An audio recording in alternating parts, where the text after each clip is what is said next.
Let's go! You know, 3 idiots on a podcast. Like, I don't know what I'm doing. Runza sucks. We don't know if any of that's true, but Bill. Oh, Jordan, don't give me this technically crap. Come on. Got personal this week. Lots of stuff happened. Chad Berger, Brian Dawson of USD. Yeah, you're wrong. You guys do it in a really professional manner, and it's awesome.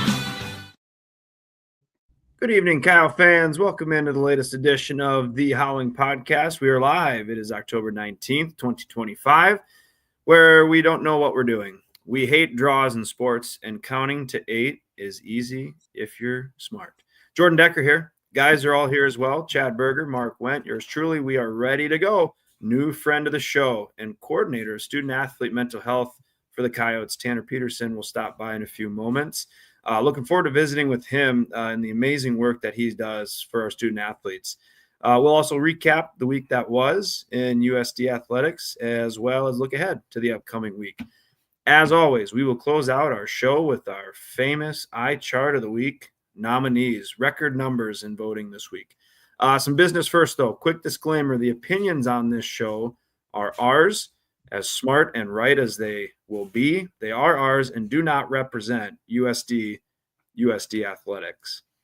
Social channels, you can find us on X at HowWithUs3. You can catch myself at JD6OP5, Mark at WDiamond605, and Chad at Chad Berger, BIRGER, at Chad Berger.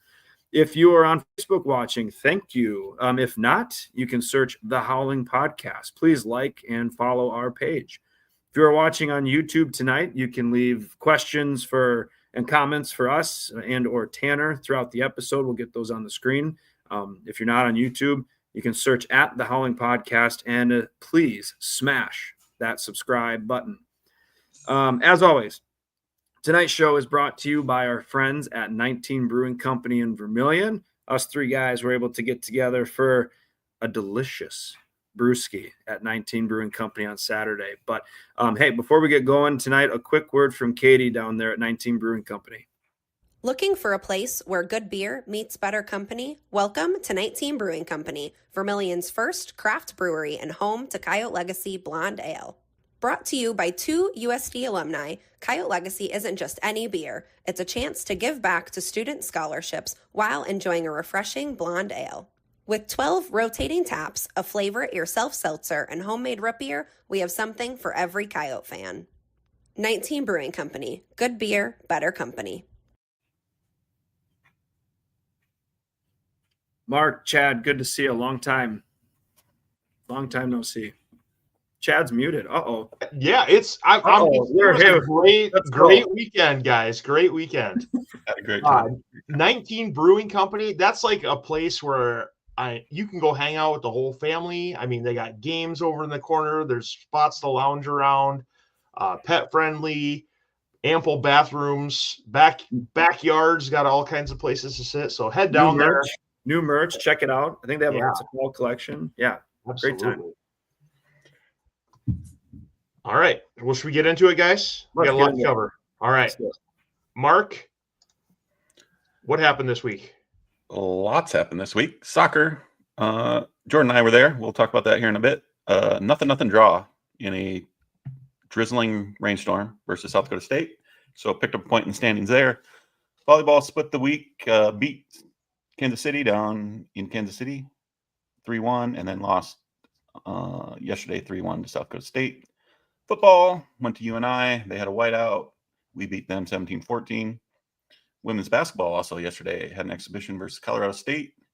I'm told they played 5 full quarters, and it was a 3-point ball game. Is it called a quarter if there's 5? Well, that's what I was wondering. That's probably, yeah. We're going to call it 5 quarters. Okay. Men's basketball also had an exhibition over at Northern Iowa. It ended in a 71-71 draw. I have a lot more to say about that later. That's all according to a Jay Elson Twitter post. Swindai beat Missouri Science and Technology, and the women fell to Kansas. Cross country competed in Bradley at the Pink Classic. All those results are available at goyotes.com. That's where we get all our information, and that's where you can as well. Yep. We always recommend going to goyotes.com. Well, now that we know what happened this week, let's go ahead and bring in our guest. We have a special guest tonight, Tanner Peterson. Welcome to the show. Good to have you with us. Thank you, fellas. Thank you. Good to be here. Good to have you. Yeah, you are the USD coordinator of student athlete mental health. When did Correct. this position come about, and how did you go about getting into this position? Yeah, so I'm starting year 3 here at USD. And so, yeah, this position, from what I've heard, has been a long time coming. A lot of coaches, a lot of athletes have advocated for it long before I was here. And we're seeing, obviously, this type of role is certainly growing within college athletics. And so kind of how I got into it, funny story, if you remember Kelly Stewart, former USD women's basketball player, Yep. she was my babysitter a long time ago. And so when this role opened up, I reached out to Kelly and said, hey, do you have any connections at USD? And she did all the legwork for me. And, I like to think I was qualified for the role, but I think Kelly helped me out quite a bit. And now I see that she's working with USD as well. So kind of full circle. But I remember getting out of school early to go watch Kelly play in the Summit League and in the NIT. And so there's a picture long ago of me wearing a Yote shirt long before I had this role. So, but yeah, I'm kicking off year 3 here and loving every bit of it. That is a small world. Yes. Circle moment there. Tanner, I'm just curious, what's a normal day and what's a normal week look like for you in your role? Yeah, so good question. A normal day looks like, my office is based in the Student Counseling Center. I work with all of our athletes, a lot of our coaches, but my office is technically within the Student Counseling Center. But depending on the day, maybe we'll start the morning off with some sports psychology appointments over at the SCSC. Then I'll come back over to my office and I'll meet with more of our mental health clients. Those sessions take about an hour. The sports psych are about 30 minutes. So I'll kind of do those throughout the day, try and keep up on my notes when I can. But I might see anywhere between 3 to 7 people in a given day. And then if I have time, I always like to go back over and check out a practice, whether it's, swim and dive, track, football, volleyball, basketball, you name it. I just like to try and be visible because I know, we know that when I'm visible, whether it's at games, practices, I'm more likely to get people to schedule. And so I kind of repeat that process 5 times a week. And overall, I'll see anywhere between 15 to 25 clients in a given week. And then obviously, sometimes I'll spend my weekends and evenings at events, and occasionally travel with a team or so. But that's kind of what my role looks like. Tanner, you mentioned, that roles like yours, the need for it is growing, right? So when the student athletes come in, whether they're freshmen, transfer, how do you stress the importance of what you do, what you can provide to those student athletes? Yeah, I think a lot of it comes from, I almost think of it as a performance enhancer. I'll often compare it to I'm their, mental and emotional strength coach or athletic trainer. And they interact with their athletic trainer and strength coach daily. And I kind of frame it like that, to where I'm just another part of your performance team. I'm another section of what it means to be a USD student athlete. And so we really try and normalize it. And I think we've made tons of strides in that in the last 2 years. But I think it all starts with just kind of normalizing that this is kind of what it's like to be a Division I college athlete. When we get freshmen that come in, it can be a lot. And in a weird way, I try and be part of that a lot, to when they get, hey, it's a new strength coach, new athletic trainer, and it's also just a new mental health provider. And so that's kind of how we emphasize it in the way we frame it to our student athletes. Jordan, I was a student athlete, not at USD, at a different school, a long, long time ago, last century. But one of the biggest issues that I ran across as a student athlete was kind of when you get done with your senior year and you're no longer an athlete. Do you still work with those type of students as well? Yeah, no, for the most part, yes. Typically, I work with students I work with our student athletes as long as they're students. But yeah, I get a lot of athletes that we really emphasize like that, that next chapter after sport, because oftentimes like their time here at USD is focused on the games they have that week, practice that week, what's going on the next month. To where oftentimes like it's really hard for student athletes to look at the really big picture and that this all comes to a close. And towards the end of every season, fall, winter, spring, I will get a senior or so or transfer that comes in and they kind of have this big epiphany, like, oh, shoot, like, Tanner, this ends. And I kind of have to sit back and like, yeah, like, it does. Should we talk about it? And we talk about, how sport's been great for them. We talk about, like, where sport's been difficult for them, what life after sport might even look like. Like, I hear the term NARP all the time, like non-athletic person. And that's some lingo that I had to get used to and understand and help athletes like ease that transition from this really busy student athlete life to maybe becoming more of a NARP, as they might say. Nothing wrong with being a NARP. No.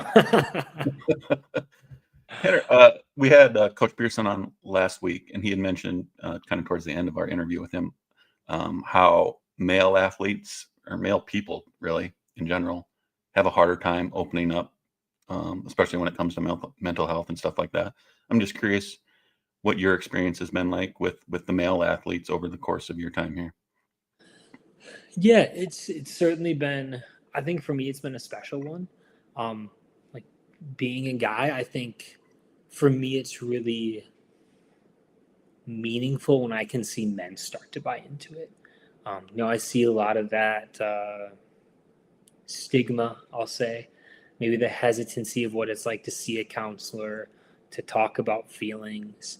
And for me, it's fun for them to kind of begin to buy into it. There's always the hesitancy, but I also think like being a guy myself, I'm able to kind of bridge that gap in a way to make them realize that it's not just like like I always say, like, I don't think I'm the ushy gushy counselor. I try and bring practical science into it. I try and make like these obscure ideas like feelings and emotions, like, and I try to make them concrete in a way for us to actually understand. And I think for men, or the men that I've worked with, that's where I get the buy-in from. Is kind of trying to break it down in terms of science and things that we can digest. But at the end of the day, like, I think therapy's hard for anyone. But I think we've made a lot of strides in the last 2 years in getting men to be more comfortable in talking about those sorts of things. Tanner, how do you address to these student athletes? You got the student part of it, you got the athlete part of it, you got the human being part of it. And with social media and whether it's comments, things like that, we've talked about that the last couple of weeks on this show. Like, how do you stress to the student athletes maintaining that balance, right? Like not focusing too much on the negatives to stay sane. Yeah, I mean, I think certainly those social media comments has been a topic that I've been following with you all in the last few weeks, and it's certainly something that it's hard to balance. And I think that key word is balance, like you said, Jordan. It's the idea of like honoring that, hey, like these things happen and it's okay to like acknowledge the feeling on one side, but it's also the idea of like how do we monitor how big that feeling gets, and feeling what needs to be felt, but also having the thoughts and trying our best to think in ways that are effective for us to produce feelings that are going to be more helpful, which is certainly easier said than done. Because when you're in the midst of it and the feeling feels really big, it's easy for the whether it's someone on social media or some trash talk going on the court, it's easier for those feelings to get really big and for us to get out of control. But I think it's key to kind of acknowledge, like, I don't want to push away the feeling. The feeling's there for a reason, and we have to feel it. But at the same time, how do kind of, going back to that word, balance the two of feeling versus thinking in an effective way? And sorry, Chad, really quick. That's something like I've read, like with my own personal life, is like when you face it head on, like that is super helpful. Like acknowledging that, whether it's nerves, anxiety, anything like that, when you acknowledge it exists, that evil, you could say, that's huge. That's huge. Yeah. I think I work with a lot of our athletes on like acknowledging the feelings we have, the thoughts we have, because I think oftentimes we think like our brain's not stupid. Like, we can't trick our brain. It's incredibly complex. It's incredibly smart. And so we have to honor, like, when we're nervous, like, yeah, like, we might be nervous, and it's okay for us to be nervous before a competition. But what are we going to do about it? Because I think oftentimes when we lie to ourselves, like I tell our athletes all the time, like, what we resist is going to persist. Because if we keep running away from it, it's not going to go away, and often it just gets bigger. And so I think, like you said, like, we got to hit it head on and like address it. And then from there, that gives us some power. So Tanner, as a part of your job, I'm sure that you get to, or you go to the games and you watch the athletes. What's the most fun that you've had in your 2 years in your job? I mean, like in like going to the games and stuff. Yeah, absolutely. I think my favorite game has got to be NDSU last year with football. Is just like the dome was rocking. It was one of those moments where I remember even trying to take a step back and like, hey, like, take a few mental screenshots of this, because this stuff doesn't happen all the time.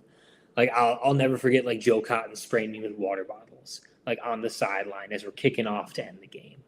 And it's just moments like that where you kind of think like, this is special. These are things you just don't forget.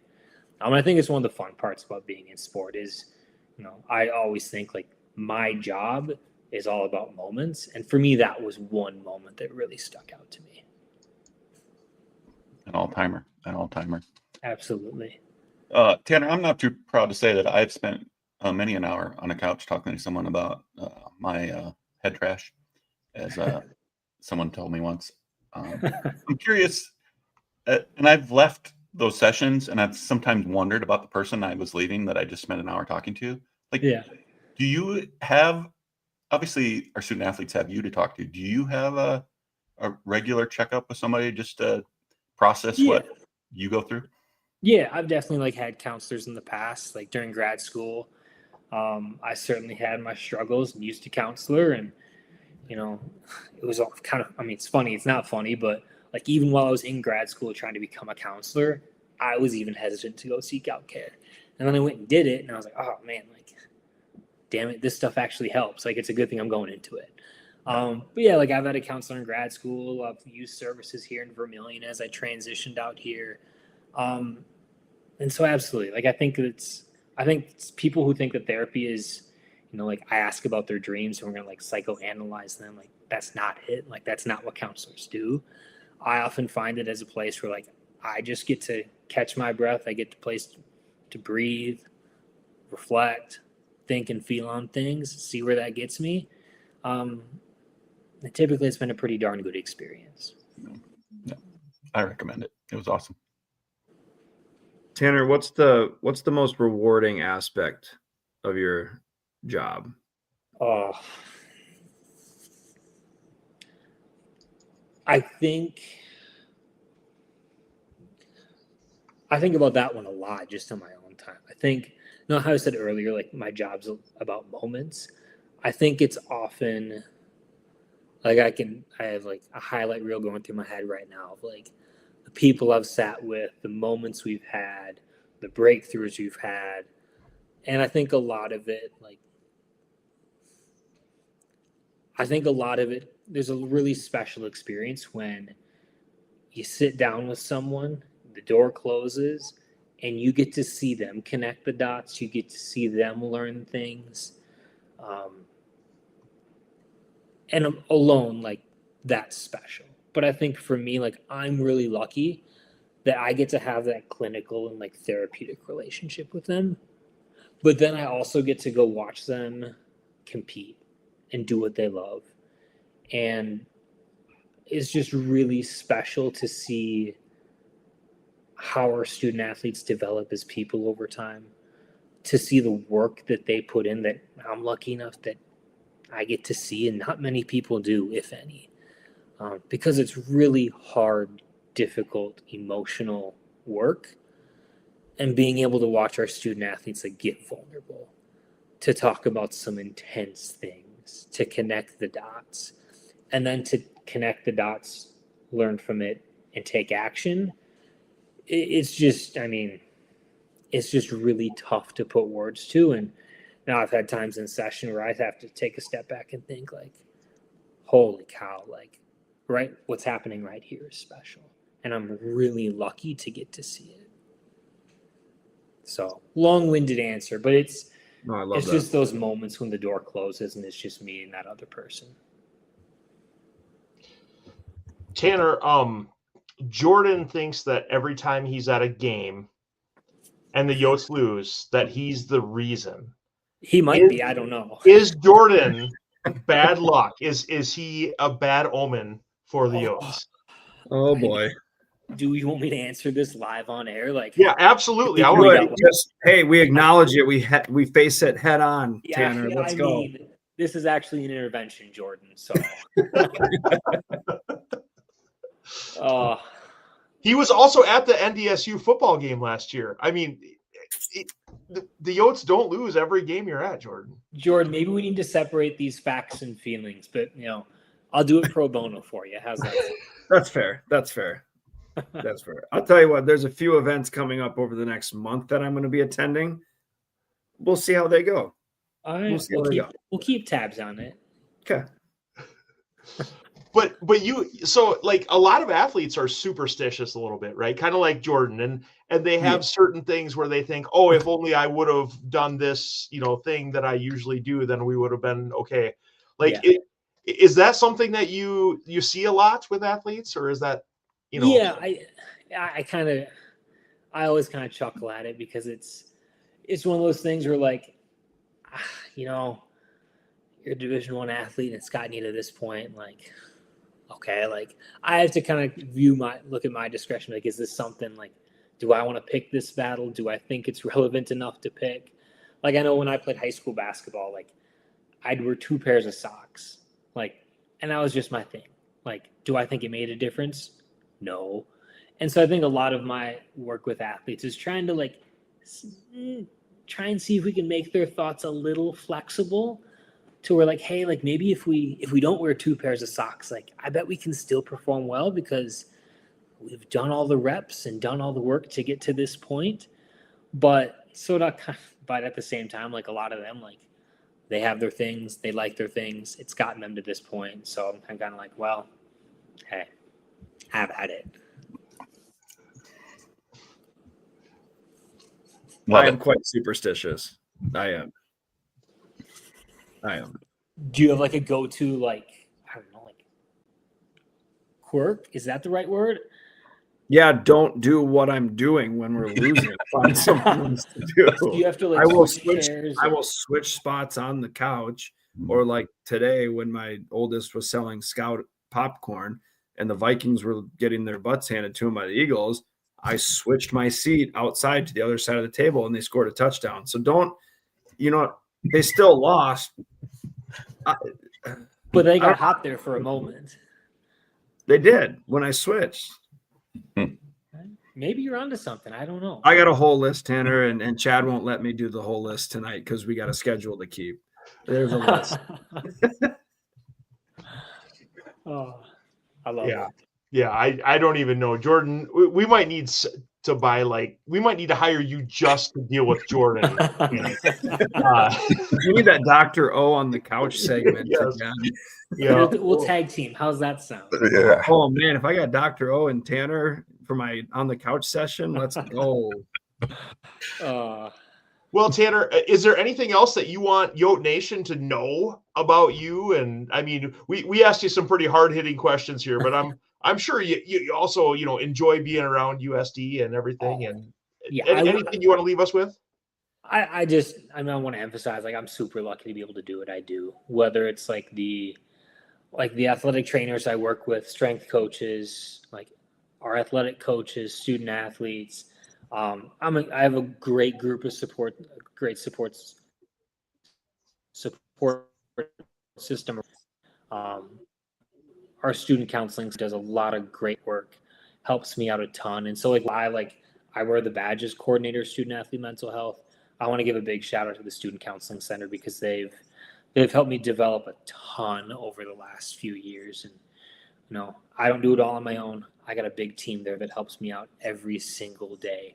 And I'm just the person that kind of gets to steers the ship a little bit, but there's a lot of people giving me direction. So super grateful for the crew I have here at USD. Appreciate all you do, for sure. Absolutely. God love you. You guys do a lot of great work. Thanks so much for Appreciate joining it, us Al. tonight, Tanner. Yeah, we appreciate it. You now can tell everyone that you are a friend of the show, of the Friend of the Howling show. Podcast. I might have to go get a screenshot of me with the that flag there. I might hang that in the apartment somewhere. Better yet, we'll get you with the Howling Podcast flag at a Now we're football game talking. or something. Now we're talking. Hey. There we go. Well, Great thanks to for meet you guys. Yeah, thank you so much for having me. Happy to be a friend of the show. All right. Thanks, Thanks, Tanner. Tanner. Thanks, See ya. Tanner. Keep it up, man. God, we're lucky, aren't we? We got so many great people. at Yeah, we're USD. still batting 1,000, guys. Everyone's Indeed. awesome. All of our guests, amazing. Tanner was great. I kind of want to hang out with him and I hear, know. hear some more stories about things. Getting squirted on the sidelines after that. I mean, that's pretty cool stuff. Really awesome moment. Yeah. All right. Well, Mark, news and notes. News and notes. Chelsea Weber of the Yotes triathlon team finished 35th. No, I can get this right. 35th in the under 23 championships in a time of, I believe this is 2 hours and 7 minutes and 55 seconds. So running, That would be correct. biking, swimming for over 2 hours. You have my respect. Congrats to Chelsea. Jay Elson, not a friend of the show yet, but we've efforted. We'll continue to. Jay Elson wins an Emmy, sports play-by-play analysis in the upper Midwest. So congrats to Jay. Everyone knows he does A+ work for Midco, and we're happy to have him on our Yote broadcast, 100%. And the video that they showed on the Emmy announcement was actually the game-winning touchdown against USD against North Dakota State. So, Yep. Congrats, Jay. It says here that Mark Wendt was awarded the Howling Podcast Veteran of the Game this week. So shout out to the Howling Podcast for this amazing honor. We decided we got together and we decided that the Howling Podcast was going to award our own Veteran of the Game. And so, Mark Wendt, you are the first recipient of the Howling Podcast Veteran of the Game award. And Mark, if I may, the next one, if I may, the Howling Podcast Professor of the Game this week, Chad Berger. No, it was actually Dr. Carrioan. Where are my notes? What? What? Maybe next yeah, week. Dr. O just edged me out on that one. But that's You're right. okay. You're right. I was looking at the wrong envelope. Yep. You're right. Good job, Dr. O. Congrats. Yeah. Maybe next week. Sorry, Chad. Yeah, Maybe that's next okay. time. Yep. I was looking at the wrong one. That was my fault. Unless you were living under a rock, you've seen the helmets revealed for the North Dakota football game. Amazing, spectacular. You can buy the mini helmets at the Charlie store. They also have some hoodies, sweatshirts, and t-shirts available. You're not getting me. You're not getting me. That was a season 1 thing. And Oh my we're not explaining what just happened to those no. listening in Go audio. watch season 1, episode 1. Yeah. And the last one here, written in red, there's a 3-game homestand for the football team. We're in position to do what we all thought we might be able to do at the beginning of the season. Style points don't matter. 3 home games, get there, be loud, be proud, have some fun. That's what we do. So get your tickets, goyotes.com. I tweeted it, not to beat a dead horse here, but I tweeted out, I can't help you. Next 3 weeks, we can lead the horse to the water. Y'all got to drink it. Next 3 weeks are huge home games. Illinois State's kind of on a free fall. Let's continue that. UND, I mean, they're probably going to be a top 5 team by the time that they're really freaking good. And we get a chance for them at home. Like, we got to make a difference. We all know the one in a couple weeks, State U rivalry. That's going to be a sellout. But those first 2 over the next 2 weeks, get your tickets. We need that place to be full. Yep. Go time. Go time. All right. Well, speaking of football was at UNI on Saturday. The Unidome in Cedar Falls, Iowa, in front of 8,434 people. And the Yotes won 17-14. Got off to a 7-0 lead in the first quarter. UNI came back and tied it up in the second quarter. And then right as time expired in the first half, Zeke Mata drilled a school record field goal. We'll talk about that here in a second, to put the Yotes ahead 10-7 at halftime. Yotes came out and put up 7 more in the third quarter, and then held off a late attempt by UNI. They did score a touchdown and then attempted the onside kick, and the Yotes recovered that one and were able to seal out the game and the victory on Saturday. This one moves the Yotes to 5-3 on the season, 3-1 in conference, and drops UNI to 2-5 on the season and 0-3 in the conference. You can see some of the statistics here. As I'm looking through the stats here, a couple things I notice. The Yotes are kind of struggling offensively, guys. 17 first downs. UNI had 20 in this one. Only 4 rushing first downs in the game. 91 rushing yards on 32 attempts. That's 2.8 per carry. And then if you look at the passing, a little bit better than it has been, 202 passing yards in this one, but and the 2 touchdowns. But one of those was a big attempt. It was an 80, I think it was, I don't remember what it was, a long attempt to Lorenzo Fenner. So, got to really get a little more consistency. But you can see Aiden Bauman finished 16 for 24 for 202 yards and those 2 touchdowns. Lorenzo Fenner had 3 catches, 84 yards, 2 touchdowns. Hey, guys, I'm not a rocket scientist. I'm not an expert, but I do watch, analyze, and announce football games. If someone has 2 touchdowns on 3 catches, let's get them the ball more than 3 times. Just saying that. For the season, he has 18 catches, 423 yards, 6 touchdowns. That's a 33% touchdown rate. I did that, man. Yeah, good job, Mark. LJ Phillips had a good game. 15 carries, 73 yards. We're used to seeing him go off for 200 or 300 yards here this season, but still getting 5 yards a pop is still pretty decent. And then also had 4 catches for 45 yards. Nate Ewell had 13 total tackles. The defense is just lights out, guys. Caden Crawford, 2 sacks. Yep. I could go through and just list all these defensive statistics on here. There were 2 other Yotes that had sacks. There were PBUs all over the place on there on the stat sheet. Lots of guys had lots of tackles here. If I go through, I can see probably four players had over 6 tackles in the game. Tackles for loss, goodness gracious, that column's almost full on the stat sheet. So lots of great stuff going on in the defense. Offense, we just need offense to step up a little bit. And then, as we mentioned, Zeke Mata kicked that school record 58-yard field goal before half. It would have been good from 59.5, Mark says. I think it would have been good from 60. Coach Zeke- Tillman on Twitter said it would have been good from 60. I'm not so sure, but nonetheless, obviously, tremendous kick from Zeke. And Chad, if you could go back up to the first slide in this, I have a question. Which this one right there here? you go. Yeah. So as we've noted at USD home games, the temperature inside the dome matters. Whether it's 72 or 70, we've seen that make a difference in the game. Right. So the fact that UNI just says their weather's indoor, that doesn't tell us the story. That's just lazy by the stats people there. Exactly. Right. Yep. Was it 72? Was it 68? Was it 69? This right. matters. So UNI do better. That's all I have to say about that. Good call. Good call. You're right, though. And I was telling Mark, we only got to see the first half before we had to go out into the elements for soccer. But, yeah, a lot of shooting ourselves in the foot. Yeah. Luckily, UNI was very undisciplined, at least not first with the penalties. But, I don't know, just missed routes, missed opportunities in the passing game. But, I need to go watch the second half still.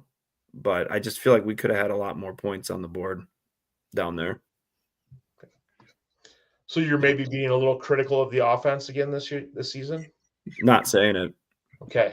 Not saying I don't want the banner for the rest of the season. I'm not being critical. I'm just saying, like, so a buddy of mine texted me. He's like, "Do we have tight ends on offense?" So, I'll leave it at that. I would just like to see more involvement on that front. We have great wideouts. I think we've got talented tight ends, great running backs, but yeah, it hasn't amount to 30-point outages very, very often here. So yeah, I mean, I think it's fair to say the offense has struggled. Yeah, and maybe we're missing something. I don't know. Maybe there's something going on, but I just feel like we could have more points on the board with the opportunities that you're seeing. Yeah. It's oh God, here you go, Chad. Jordan Deck questioning the offense. No, this is a good problem though. This is like, I'm not being critical. Like, this is we have really talented student athletes on the offensive end, and it's just like, God, we keep shooting ourselves in the foot on certain drives. Like we keep getting close, and then it just stops. And it is much nicer to have these conversations after a win than it is a loss. So I mean, at least we're going in the right column here. So yeah. No, shout out Zeke Miller, though. That was a beautiful kick. Absolutely. Like a beautiful golf shot. Little left. It was, yeah. Right? Yeah. Faded right in there. Well, as far as the Mo Valley Football Conference standings, you can see that North Dakota State still at the top, 4-0 conference record. Behind them, South Dakota State and North Dakota still at 3-0. And then South Dakota, 3-1. So those are the only teams that are above 500 in the conference. You can see Illinois State 1-2. That's going to be a interesting game coming up here. And Southern Illinois, Youngstown State, all 1-2. And then the other teams down there at 0-3. So that is the standings. Is that where we expected the standings to be earlier? I mean, it's probably what we expected the standings to be before the season kicked off. Maybe not how we'd get there for us necessarily, but yeah, I mean, I think we're right where we thought we'd be. Yeah, UND's surprised. I mean, they're a surprise team. They look really damn good. Yeah, they look legit. Well, take care of business, though. Great opportunity to go 1-0, as we'll talk about coming up. We'll see. All right, so let's move on to volleyball. Volleyball started off the week going to Kansas City. So Thursday night in Kansas City, in front of 279 people, the Yotes went out and dropped the first set, 26-24, but then came back in dominant fashion and won sets 2, 3, and 4, 25-17, 25-17, 25-13. And so in this one, doing what they needed to do against Kansas City. Kansas City, they've fallen. Yeah. They're not the Kansas City of old. No. Even that first set, we were up 20-15 and somehow let it get away from us. So, but overall, Yote's dominated. All right, on the match here, Cameron Ferris with the perfect attack percentage. So Perfect. good job, Pretty good. Cameron. Pretty good. Probably should be. I don't know. We need to move her to outside hitter or something. What do we got going on here? Chad critiquing the volleyball. Oh, Where's no. that damn banner at? Well, that's I run the show. You don't. So Avery Van Hook, 43 assists in this one. Friend of the show, Avery Van Hook. Great job, Avery, on that one. Amanda Lotion, guys, she is having quietly having a spectacular season right now for the Yotes. Hit 471 in this one, scored 12 points. Lauren Medic, obviously, usually the leading scorer here for the Yotes, but Audrey Nelson also having a great season as well. Hit 278 in this one, and then friend of the show, Morgan Bodie, had a pretty decent outing against Kansas City. So all around, very solid performance by the Yotes. One of the things that I will notice that the service errors in a 4-setter, having only 8, that's pretty decent for the Yotes this season. So very happy with that. Chad, you mentioned Amanda there. She's hitting 361 in the year. So that's a good number. That is. Is it kind of like baseball where like 300 is anything above 300? That's how I think about it. I don't know if that's accurate or not, but that's how I do. Yeah. I feel like this has been asked and answered on this show, right? Like, what's a good hitting? What's a good percentage? Well, I think we did ask that. I'll have to go back and review that. We'll get our crack research staff on this over the back. Our version of the backroom guys will. Yeah. Which is just us. Which is just us. Yeah. Yep. Yeah. All right. So then on Saturday, Yotes hosted South Dakota State. First set, Yotes came out on fire, back and forth, excitement in the SCSC in front of over 2,400 fans. Yotes won 25-22, and then okay. And then sets 2, 3, and 4, the Yotes dropped those ones 25-19, 25-18, 25-19. This is one where, it was tough. We were all there. It seemed like in sets 2, 3, and 4, the Yotes just couldn't hit over the block. The Yotes couldn't get around the 6-0 runs or 7-0 runs in these sets, and they just came back to haunt them. Yep. SDSU's block was really impressive. We didn't seem to adjust to that very well, and couldn't figure it out, and could never, like you say, Chad, they would go on their 5-6 point runs, and we didn't have any of those in us in those last 3 sets. But I had some fun. It was fun there, right? We had fun. Yeah. It was. Guys, I always have fun. I don't know, like you know me. Just saying, volleyball hasn't won a game when I've been there this year. So. Well, it sounds like you need to go more often, more frequently, because they have a good record on the season. Marching season's done, so let's go. 12-7 on the season, Jordan. Still good. Hey, these rivalry victories, they like to. We're their Super Bowl because it don't mean a thing unless they get that ring. Yes. Well, in the game, in the match, you can see some of the statistics here. One of the things that SDSU, we mentioned their block, but they really keyed on number 4. They're like, hey, Lauren Medic's your best player. We're gonna put 2 people across from her. We'll put a 6'5" young lady and a 6'2" young lady right across the net from her, and we're gonna block her every single time. And Amanda Lotion had the middle open a few times and took advantage of that. But yeah, they really keyed on stopping number 4 in this one. Yep, they sure did. Yep. They had a good game plan. They executed it really well. Yep, they're a good volleyball team, unfortunately. Yeah. All right. Well, here's some of those. We mentioned the blocks, and Mark, you highlighted the blocks on here, but you can see that's just ridiculous. The number of blocks that they had, and I don't know how to remedy that situation. There's different things the Yotes can try here, but that block was just absolutely ridiculous, as we mentioned. Yep. All right. Good analysis there, guys. All right. So next up, Summit League standings. South Dakota State, after the big victory in Vermilion on Saturday night, still leads the conference at 7-0. Right behind them, Denver, St. Thomas, and North Dakota State are all tied at 5-2, and then the Yotes at 4-3. So still in the upper half of the conference standings at this point in the season.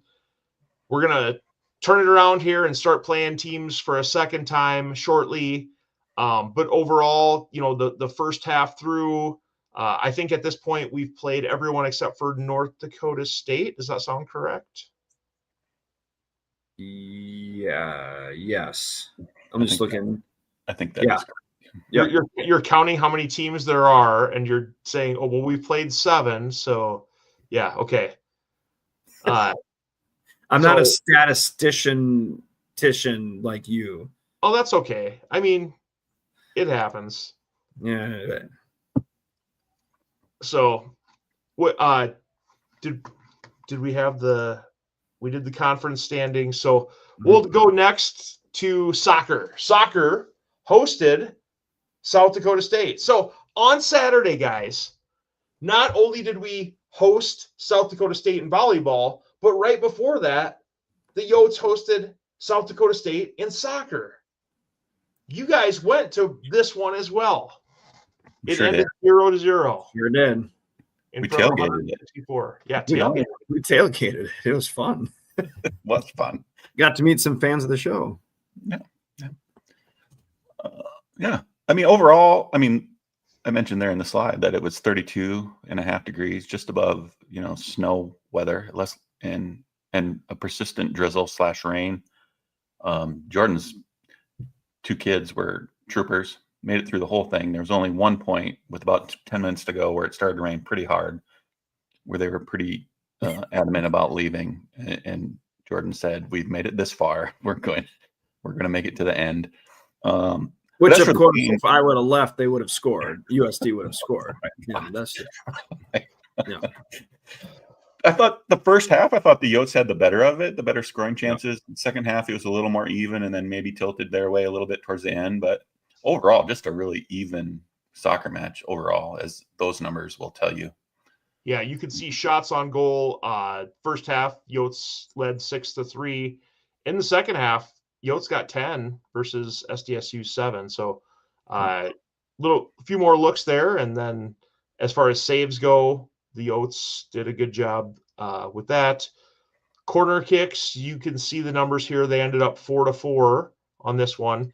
And fouls, I heard it got a little chippy out there, guys. What happened? Yeah, that's funny that we had more because according to State fans who are notorious whiners towards officials, they were quite whiny to the officials saying call it both ways. But I thought for someone that doesn't know much about soccer and fouls and whatever, I thought they let them play pretty consistently. There were some obvious ones that they missed both sides, but Mark and I were talking to, we're like, I don't know whether to agree or disagree with the whining, but there was a lot of it. It got chippy. And Mark, do you want to tell a story of Nick?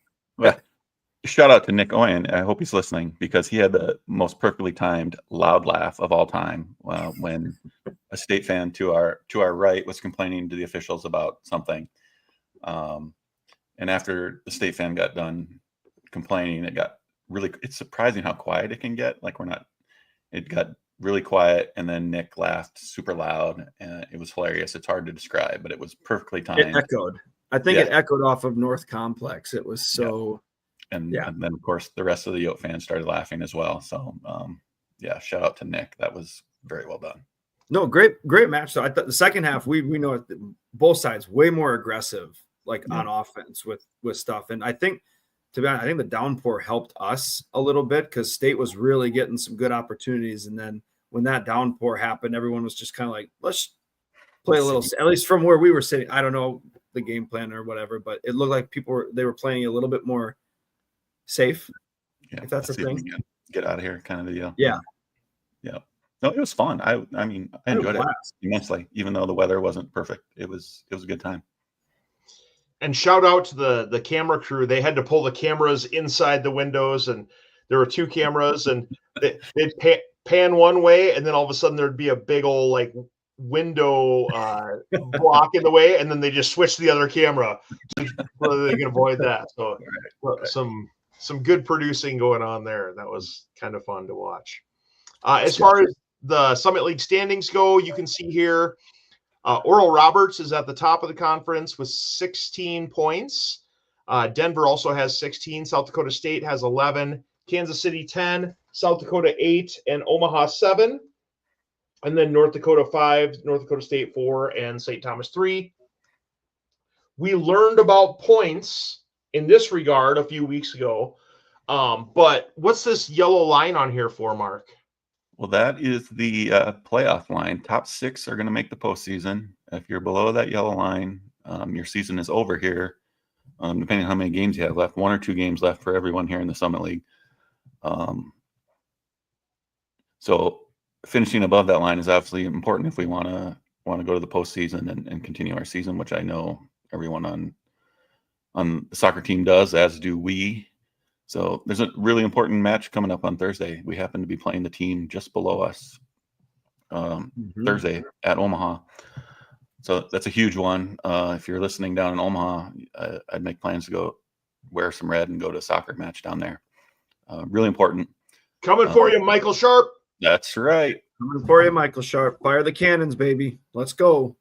And I don't know how the tiebreakers work. We haven't got that far into the textbook of how the postseason works. North Dakota might still be in play here if they would win a match and get to 8 points. I'm not sure how that works, but for sure it's us and Omaha, and obviously we play each other on Thursday. So I kind of think that's, for right now, that's the big one. Win that one and we're in. Yeah. Get a point. You just got to get some points. Don't lose. Yep. That's simple, right? Don't lose. And then if you look at Denver and Kansas City are both above both of those teams, both Omaha and South Dakota in the standings. I'm not saying that means anything at all, but those are, the ones where it's like, okay, then you don't win the one on Thursday, then you got to go knock someone off. And there's a lot of different factors that come into play there. So Right. Yep. Let's get that dub at Omaha. Send Michael Sharp home packing. That's right. All right. Well, that's soccer. Over the weekend, we had a great time. So you guys were at the soccer match right away. I showed up and got a photo. Coach Piv was also there, so we got a great photo. That's an awesome shot, isn't it?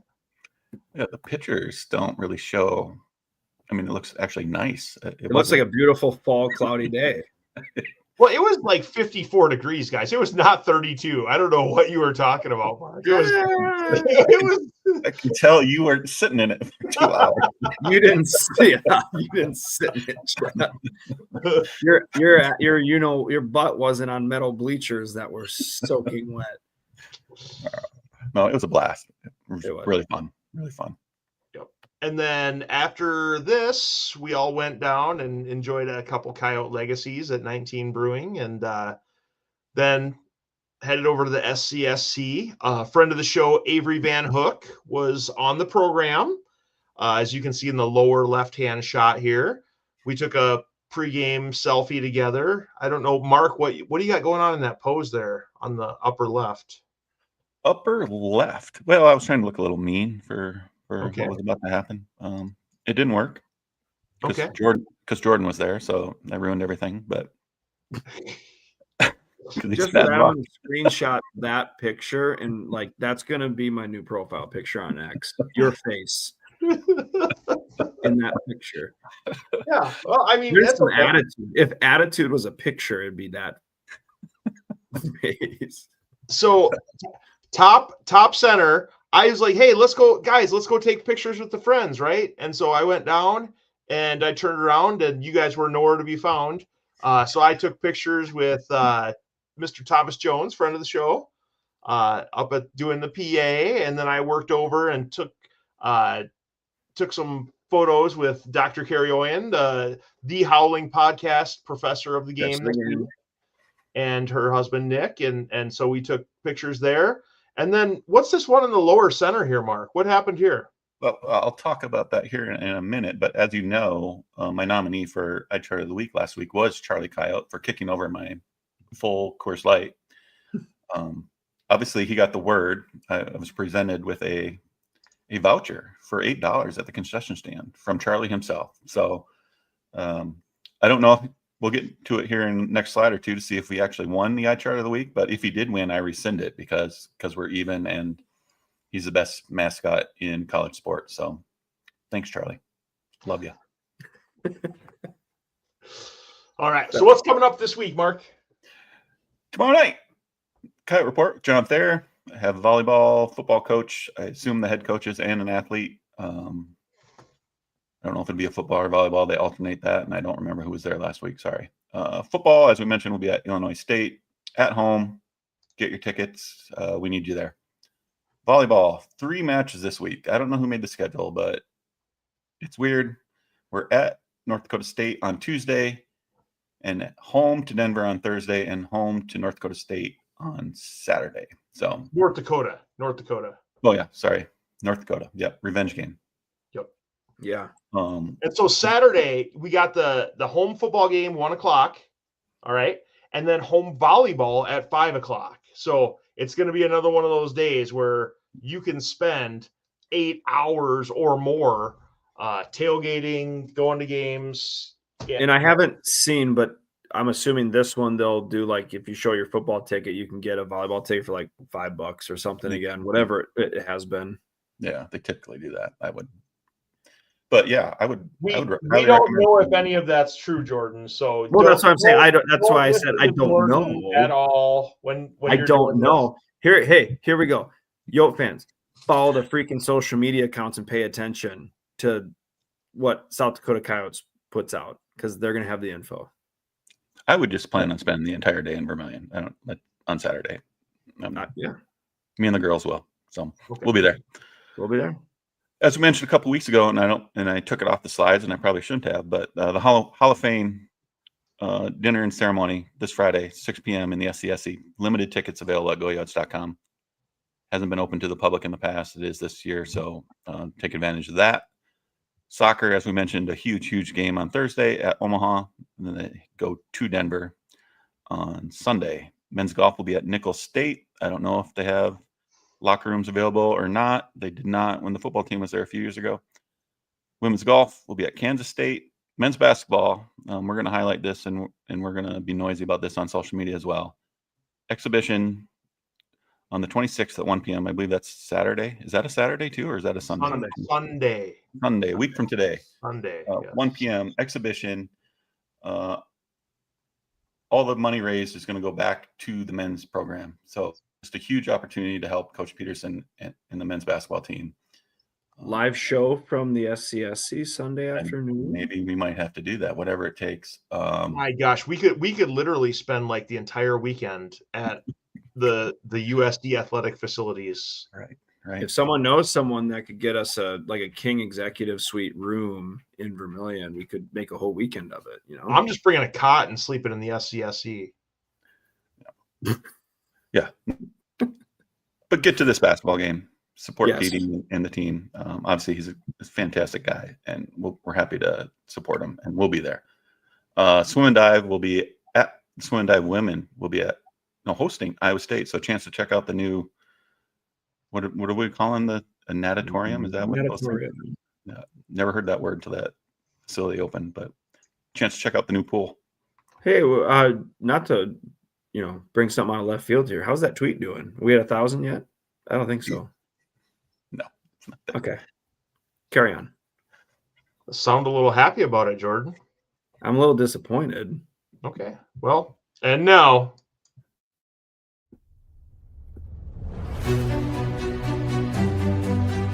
And that's just what they wanted to do there. And all things considered, again, you see the iChart cardboard cutout. How appropriate.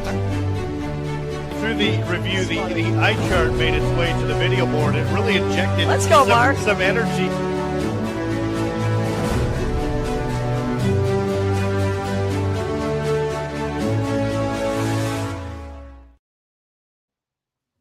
Our own Mark Wendt is famous for holding up that eye chart at men's and women's basketball games when officials make questionable calls. We give our eye chart of the week moments to questionable calls that may have happened in games or in life. And so, to review, last week, our nominees were Charlie Coyote, Beer Spill, the distracted drivers, or the delivery driver mistakes. And we had over 10,000 votes. And Charlie Coyote won. Mark, what are we going to do with this? Well, I don't know if Charlie Coyote wants the victory. I mean, maybe he wants it. Maybe that's like a badge of honor. But if he doesn't, obviously we're cool. I rescind the nomination, and distractor drivers can take the victory here if that's what we need to do. We'll just need to check with Charlie. I'm good with either. Okay. Well, we'll give it to distracted drivers for now, and if Charlie wants the honor, we'll bring this back and maybe give you a win another week. So, Jordan, your honors are yours. First of all, I'd like to thank everyone for voting. It's nice to finally be back on top of the eye chart of the week. I think it's been quite a while. So shout out Chad and Mark for having great eye chart nominees. Now, my eye chart of the week nominee goes to SDSU volleyball fans. The last couple of years, they've had a very, very good volleyball program, and it's about time. It's been, I don't know, a decade or so. We had a nice winning streak against them, so it's been nice to see them actually have fans that care about the volleyball program. They brought a couple hundred to the SCSC on Saturday, and there was a group in front of us in particular that had their phone out with a stopwatch on it, and every time we served, they counted on their phone with that how long it took to serve. And I'm not kidding when I say every single serve they had their phone out. Anytime we served it, they had their phone out. If it wasn't for Chad, who thanked them that they could count that high when they were yelling it out early on, they probably would have counted to 8 dozens and dozens of times. But I just thought it was tacky. I was like, it's just losers. It was just like stupid. I had video, didn't want to embarrass anyone. Thank you, Chad, for talking me out of the video, but just dumb. They get my eye chart of the week nominee. It was silly. All right, Mark, you go next. All right. So my eye chart of the week is going to, I don't know who it's going to. Whoever decided, Jay Elson tweeted this out. He was in Cedar Falls, obviously, for the football game. Prior to the football game, the men's basketball team scrimmaged Northern Iowa. That game ended in a 71-71 draw.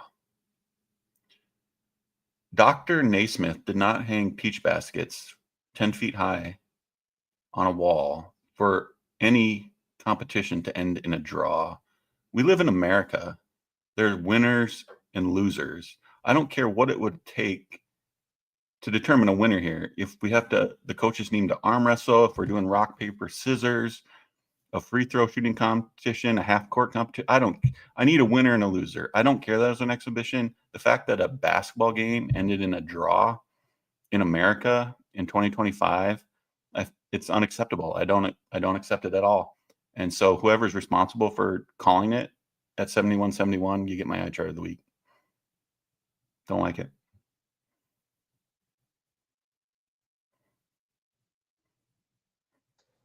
Well, I guess I'll go last here. I had several eye chart of the week moments, nominees, things that happened this week. But I'm going to go ahead and give it to myself. I came to Vermilion on Saturday. I was there. I did not sit with you guys at the soccer match on Saturday. So, honestly, I got to be better than that. I can't be the person sitting downtown at 19 Brewing Company watching on my phone, even though it was warm and the beers were tasting delicious. It was just one of those things where I should have toughed it out and sat out there in the rain with you guys and watched the soccer match. So Chad Berger, I Chart of the Week. Takes a big guy, takes a big man, Chad, to nominate oneself. Good for you. I'm going to vote for you. Me too. Absolutely, you're getting my vote. and I'm going to say it's deserved, but you know what? It was warm in 19. The beers were tasting good, and actually, all 7 of my burner accounts are going to vote for you too. Okay, good. All right. Well, I'm sure we messed stuff up. We'll do it better next time. Couple things we wanted to mention before we take off tonight. If you or anyone you know needs any help with anything, thinking about whatever, call 988. You can call, text, chat, get help, talk to someone else. We had Tanner on here earlier. USD student athletes have opportunities to ask for help. You do as well out there. Call 988. No judgment, just help. Yep. Additionally, special thanks to our sponsor, the 19 Brewing Company. Such a welcoming environment. We were there on Saturday. It's great to see Katie too. Got to see Katie. Yep. What a great place. Awesome. So friendly. They've got great food. There's pizzas available there. We had it was like a jalapeno popper. It's called Guantanamo Bay pizza. It's like a jalapeno popper with a raspberry glaze pizza on there. Phenomenal. Beverages are always fantastic. So special thanks to our sponsor. Make sure when you stop in, you tell them the Howling Podcast sent you. Great spot. All right. Well, as always, the Howling Podcast is produced by the Wakanda Peach Company, LLC, out of Burbank, South Dakota. Thanks so much to the Wakanda Peach Company. Until next time, for all of our fans out there, friends of the show, Tanner Peterson, friend of the show, for Jordan Decker, for Mark Wendt, I'm Chad Berger. Until next time, go Yotes. Go Yotes.